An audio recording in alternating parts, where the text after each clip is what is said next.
Hello दोस्तों, मेरा नाम है ऋषि यादव। उम्मीद करते हैं आप सभी ठीक होंगे।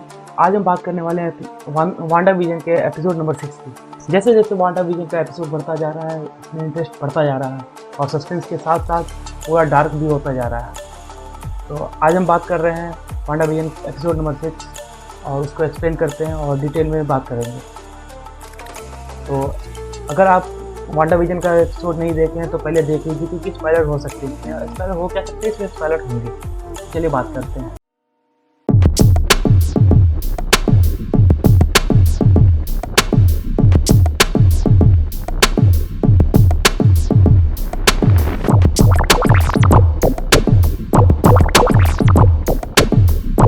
होता है 19th सेंचुरी के साथ और हॉलीवुड मोड में, तो जिसमें कि बिली अपना पॉइंट रखता है और टॉमी अपना पॉइंट रखता है। बिली के हिसाब से मैजिकल हॉलीवुड डे होने वाला होता है और जो टॉमी होता है वो उसके हिसाब से एक इसमें ना उनको कैंडी मिलने वाला है, यानी कि खूब सारे कैंडी खाने को मिलेगा। बेसिकली ये बंदा अपने टाइप का है। एपिसोड की शुरुआत में देखते हैं कि विजन और जो वांडा है वो अपने कॉमिक एक्यूरेट सूट में होते हैं और उस हाथ में ही हमें देखने को मिलता है कि जो टॉमी और बिली है वो अपने मामा के साथ ज़्यादा मस्ती में रहते हैं। हालांकि जो हमारे फैमिली मेंबर्स होते हैं उनके साथ हम लोग बहुत घुल मिल के रहते हैं। तो ऐसा ही कुछ सीन हमें देखने को मिलता है एपिसोड की शुरुआत में। इसके बाद वांडा और विजन दोनों बाहर निकलने के लिए तैयार रहते हैं। फिर विजन बोलता है कि मैं कहीं और जा रहा हूँ ताकि सारे बच्चों पर निगरानी रख सकूँ, कोई भी ट्रबल होगा तो वो मैं उसे हैंडल कर लूंगा। लेकिन विजन का प्लान ये नहीं होता है। विजन का प्लान ये होता है कि उसे पता करना होता है कि वेस्ट व्यू के अंदर चल क्या रहा है और वेस्ट व्यू के बाहर है क्या ऐसा। तो वो कैसे करके भी वहाँ से निकलता है। फिर साथ में लेकिन पेट्रो आता है। पेट्रो बोलता है जाने दो, अब तुम्हारे बच्चों के पास पहले से फादर फिगर है, मैं हूँ ना, मैं ख्याल रखूंगा इनका। वांडा भी तैयार हो जाती है उसे भेजने के लिए, तो वांडा कुछ नहीं बोलती, वो चला जाता है। फिर अगले सीन में हम देखते हैं कि जो हमारा नया वाला सिल्वर है पिएट्रो मैक्सिमम, वो वांडा से बोलता है कि मैं हॉलीवुड मनाने जा रहा हूँ, लेकिन उसे कुछ थैंक करना रहता है। वो फिर वांडा बोलती है उसे कि तुम्हारे पास तो कोई कॉस्ट्यूम नहीं है। फिर कोई सिल्वर और टॉमी भाग के जाते हैं और जो उधर से वापस आते हैं कॉस्ट्यूम के साथ, तो वो वाला कॉस्ट्यूम रहता है जैसा कि अभी हम देख सकते हैं स्क्रीन पे। सेम होने से ये रेफरेंस मिल सकता है कि टॉमी और उसके मामा पिएट्रो का सेम पावर हो सकता है। आगे चल के पता चलेगा कि कैसा पावर्स मिला है टॉमी को। सीन में देखने को मिलता है हैवर्ड जो रहता है और मोनिका रेम्बो के बीच का बातचीत। तो उसमें मोनिका पूछती है कि तुमने मिसाइल क्यों लगाया ड्रोन में। तो है कि वांडा हमारे लिए खतरा बन सकती है और बन भी रही है, जैसा कि इससे पहले वाले एपिसोड में अपने को देखने को मिला था। एजेंट को हैवर्ड के खिलाफ कर दिया था अपने पावर से। फिर एजेंट वू और नेसी को ये लोग बाहर निकाल देते हैं। फिर एजेंट मोनिका सोल्जर्स को मार के वापस से स्वॉर्ड के उसी चैम्बर में घुसती है और वहाँ से ऑपरेट करती है और वहाँ से चेक करती है कि क्या चल रहा है। इसके अगले ही सीन में हमें देखने को मिलता है कि वांडा जो है क्विक सिल्वर पे जरा भी भरोसा नहीं करती और उससे एक क्वेश्चन पूछती है कि जब हम बच्चे थे ऑर्फनेज में थे तो वहाँ एक बच्चा था जो कि तुम्हारा जूता चुराने की कोशिश करता था, उसका नाम क्या है। कुछ चेक कर रही थी।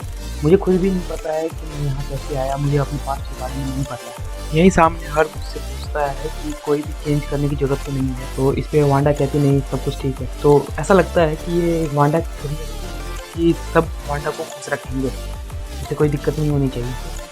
दिखाया जाता है कि बाहर ही सर्च कर रहा है, सर्वे कर रहा होता है। तो वहाँ वो देखता है बहुत सारे बच्चे जो अभी तक के किसी भी एपिसोड में कोई भी बच्चे नहीं दिखाए जाते थे। सिर्फ टॉमी और बिली ही दिखा था जो बच्चे के रूप में था। तो इसमें ढेर सारे भर भर के बच्चे थे। वही जो है कि एक लेडी होती है जो कि कुछ टांगने की कोशिश करती है और साथ में वो लगता है जैसा कि वो सब कुछ जान रही होती है लेकिन कुछ कर नहीं पा रही है, क्योंकि वो रो रही होती है, उसकी आंखों से आंसू जा रहा होता है। तभी एक ऐड दिखाया जाता है जिसमें कि एक बच्चा एक आइलैंड पे फंसा हुआ होता है और तभी एक शार्क आती है और उससे पूछती है क्या तुम भूखे हो। तभी शार्क उसे एक बॉक्स देता है जो कि यो मैजिक नाम से रहता है। यो मैजिक मीन्स योर मैजिक। तभी वो बच्चा उसे खाने के लिए खोलने की कोशिश करता है लेकिन खोल नहीं पाता है और कंटिन्यूसली वो खोलता रहता है जिससे कि वो भूखा ही रह जाता है और ऐसा दिखता है कि वो मर गया बच्चा।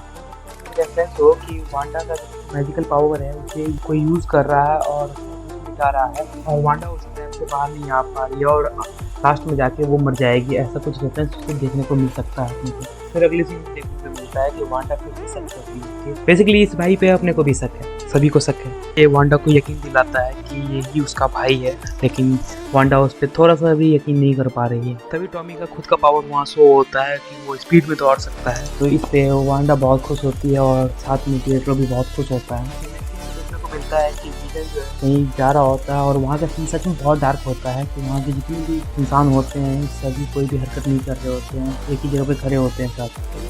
बात दिखता है जो जब वो वहाँ पे जाता है तो उसे पता चलता है वो एग्नेस से रहती है वहाँ पे, लेकिन जब वो एग्नेस से बात करता है तो एग्नेस बहुत डरी भी रहती है। तभी पूछता भी है कि यहाँ कब से हो, उसे कोई आंसर पता ही नहीं होता है और एग्नेस बोलती है कि मैंने जो है टर्न ले लिया है। लेकिन मुझे एक बात समझ में नहीं आता है कि हर कोई बोल रहा है कि वो अगाथा हार्नेस है, लेकिन अगर वो अगाथा हार्नेस है तो एग्नेस को कंट्रोल कौन कर रहा है? तो फिर एग्नेस पे वही जादू करता है जो उसने कॉफी के नाम पे करता है और उसे अपने स्टेट ऑफ माइंड को वापस लाता है। तभी एग्नेस बोलती है कि क्या मैं जिंदा हूँ? तो वो बोलती है ऐसा क्यों पूछ रही थी? तो फिर एग्नेस बोलती है तुम तो मर चुके हो, तुम तो एवेंजर हो, हेल्प करना है, ऐसा कुछ ये होता है। तो इसे समझ में नहीं आता है विजन को कि क्या हो रहा है, क्या बोल रही है। तो फिर एग्नेस अपना वापस से टर्न लेती है और वो वापस अंदर चली जाती है, वेस्ट व्यू के बाहर वाले वॉल पे जाता है और फिर उससे बाहर निकलने की कोशिश करता है और बहुत मुश्किल से वो बाहर जाने की कोशिश करता है।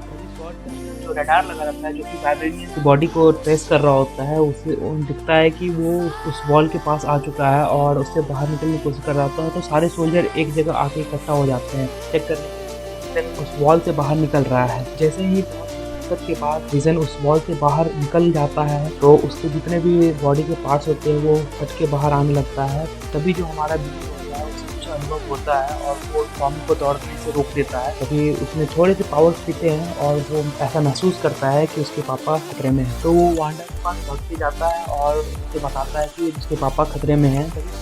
होता है हमारा हुआ इंसान कितनी बार मरेगा, एक बार और थोड़ी मर सकता है। तो इस पे वांडा को गुस्सा आता है और उसे अपने पावर से दूर फेंक देती है। लेकिन यहाँ सोचने वाली बात ये है कि पिएत्रो को कैसे पता है कि विजन मर चुका है, क्योंकि विजन से मरने से पहले ही पिएत्रो मर चुका होता है। ये बात पिएत्रो को कैसे पता चलती है? ये बात कुछ सोचने पे मजबूर करती है कि ये पिएत्रो नहीं है या फिर कोई और है। तभी डार्सी आती है और बोलती है एडवर्ड को कि मर रहा है उसे बचा लो। तो लेकिन जो वहाँ सोल्जर रहता है उसे एक हथकड़ी से बांध के वहाँ पे कार में लगा देता है ताकि वो कहीं हिल डुल ना पाए, कोई भी काम में बाधा ना ला पाए। और फिर जो वांडा रहती है उसे इतना गुस्सा आता है कि वो अपने वॉल का साइज बहुत बड़ा करती है और एक्सपेंड करने लगती है अपने वेस्ट व्यू पे ताकि वो विजन को बचा सके। तो जैसे ही ये बड़ा होने लगता है तो सब छोड़ के भाग जाते हैं और डार्सी वहीं पे फंसी हुई रहती है। मुझे गुस्सा इस सोल्जर पे आ, कच्ची लड़की बांध के यहीं पे भाग गया, बहुत गलत किया।